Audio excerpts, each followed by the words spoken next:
In front of me is OPPO Reno11 Pro, and today I would like to show you how you can switch on and use keyboard Clipboard.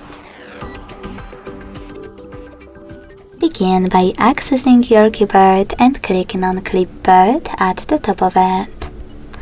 Then use this switcher next to Clipboard, and this way activate it.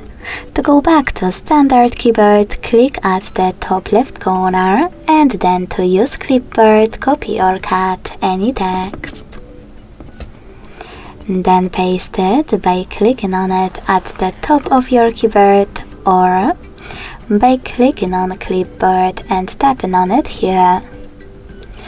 To pin one of your added sentences, you need to click on this pen at the top right corner.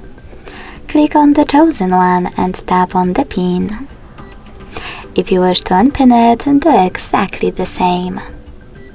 To delete it, click on the pen again, select the sentence and use this pin instead of the pin. Lastly, to disable Clipboard completely, use the same switcher as before. Thanks so much for watching. If you enjoyed this video, leave a like, comment and subscribe. Bye!